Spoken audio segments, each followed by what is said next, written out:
여러분 안녕하십니까? 반갑습니다. Let's learn about topic. 토픽 쓰기 20점을 올리는 키포인트 강의 시작하겠습니다. 오늘 이 시간은 쓰기 51번 답안 작성 요령에 대해서 배우도록 하겠습니다. 이 강의가 51번을 해결하는데 가장 키포인트가 될 것입니다. 자, 51번 문제 여러분 보신 적 있나요? 잠깐 구경을 할까요? 토픽 2 36회 쓰기 51번 문제입니다. 다음을 읽고 기억과 니은에 들어갈 말을 각각 한 문장으로 쓰시오. 여러분 어때요? 기억과 니은 쉬운 것 같지만 막막합니다. 쓰기가 쉽지가 않습니다. 그럼 어떻게 이 문제를 해결할 수 있을까요? 자, 제일 중요한 것은 뭐냐? 출제자의 의도를 알아야 됩니다. 출제자는 51번 문제를 왜 만들었고 어떤 방법으로 만들었는지를 알아야 합니다.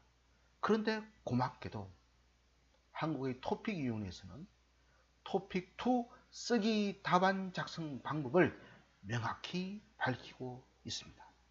그래서 우리가 이 답안 작성 방법만 정확하게 알고 기출문제에 적용할 수 있다고 하면 쉽게 모든 문제를 해결할 수 있습니다. 자, 51번 문항의 목표는 담화 구성 능력을 평가하는 것입니다. 여러분들이 생활에서 쉽게 접하는 광고문이나 안내문 등을 읽고 내용 구성과 이 내용 구성을 위해 사용된 표현과 문법을 파악할 수 있는 능력이 있느냐 없느냐의 문제죠. 결국 이것은 내용, 표현, 문법 세 가지의 문제가 되겠습니다.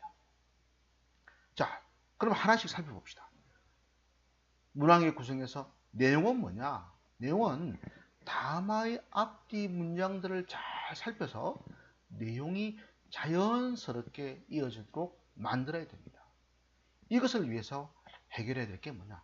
바로 어휘를 활용하는 것이죠. 결국 여러분들은 문제에서 핵심어를 찾을 수 있는 능력을 가져야 합니다. 자, 두 번째는 표현인데요. 표현에는 세 가지 요소가 있습니다. 첫째는 내용과 관련된 표현 유형이 있죠. 물론 더 많은 유형이 나오지만 제가 봤을 때 51번을 10점 맞기 위해서는 11가지 정도의 유형을 알고 있으면 됩니다. 첫째, 이유와 결과. 두 번째, 비교와 대조. 세 번째, 부탁과 요청. 네 번째, 계획과 목적. 다섯 번째, 전달과 인용. 여섯 번째, 나열. 일곱 번째, 시간 전후. 여덟 번째, 조건과 가정. 아홉 번째, 감사와 사과. 열 번째, 설명. 11번째, 추측입니다. 이것은 다음 시간에 우리가 하나씩 자세히 살펴볼 기회가 있을 것입니다. 일단은 11가지의 표현 유형에 이것들이 있다 정도만 이해하시기 바랍니다. 두 번째로는 문장 유형이 있습니다. 물론 문장 유형은 다양하게 있지만 제가 볼 때 여기서도 세 가지만 알면 됩니다. 하나는 평서형, 두 번째는 어문형, 세 번째는 연결형이죠. 이 셋 중에 문제에서 기억과 년이 어디에 속하는지를 판단하는 것이 중요합니다. 평서형은 저희 집에서 집들이를 하려고 합니다. 뒤에 마침표가 왔죠. 마침표가 있습니다. 어문형은 10월 9일 저녁 6시에 시간이 되십니까? 하고 있대요. 물음표가 있습니다. 연결형은 문장의 중간에 나옵니다.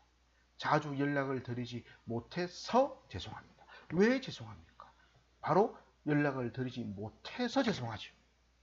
그래서 이 경우에는 어떠한 문장 부도 없습니다. 학원에 가서 등록을 해야 합니다. 또 마찬가지입니다. 그러나 간혹 쉼표가 드러나기도 합니다. 세 번째로는 높임 표현입니다. 이것은 외국인 학습자들을 가장 괴롭히는 것 중에 하나죠. 한국의 높임 표현은 크게 세 가지, 주체 높임, 객체 높임, 상대 높임 이렇게 나눌 수 있습니다. 되게 복잡해 보이죠? 그런데 51번을 풀기 위해서는 이렇게 복잡할 필요가 없습니다. 제가 간단히 설명을 드리겠습니다. 자, 주체 높임이라고 하는 것은 문장의 주어, 주체를 높이는 방식이죠. 자, 보시면 그 전에 간식을 받아 가시기 바랍니다와 그 전에 간식을 받아 가기 바란다라고 하는 차이가 있겠죠. 이때 받아 가시하고 시가 붙었다는 것은 뭡니까? 받아가는 문장의 주어가 높임의 대상이 된다는 것이죠. 자, 다음 깨서를 씁니다. 선생님께서 시간이 되신다면, 여기 되신다면에도 시가 있죠. 자, 누구의 시간? 선생님의 시간이기 때문에 깨서를 붙이는 거죠. 내가 시간이 된다면 이렇게 표현해야 되잖아요. 이렇게 차이가 있습니다. 세 번째로는 특수의를 씁니다. 있다에 대응하는 계시다.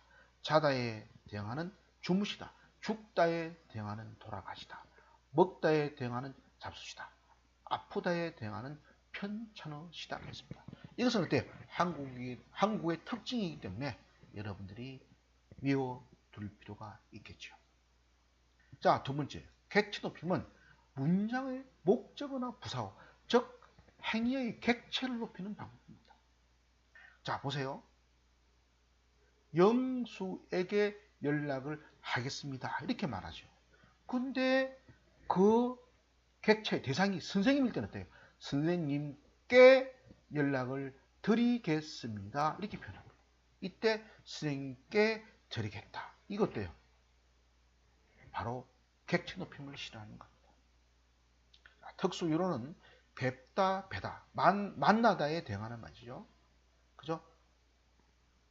데리다에 대응하는 모시다, 묻다에 대응하는 여쭙다, 여쭈다와 같은 이런 특수의가 있습니다. 내가 아버지를 병원으로 모시고 갔다.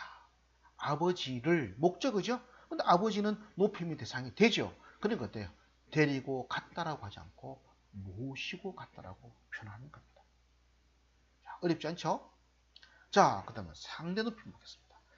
상대 높임은 말을 듣는 사람에 대해서 말하는 사람이 높이기도 하고 낮추기도 하고 그 등급을 결정하는 것을 말합니다.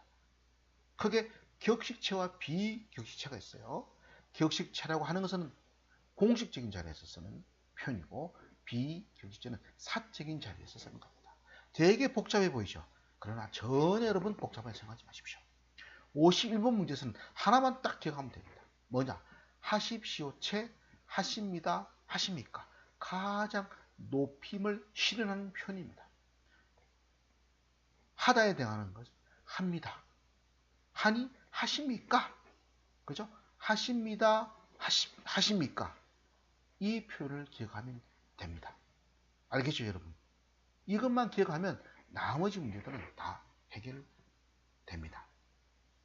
자, 그래서 계속 이어서 여러분 이 내용을 정리하고 실전 문제로 나가도록 하겠습니다. 여러분 정말 중요합니다. 이 강의 꼭 잘 들어주기 바랍니다.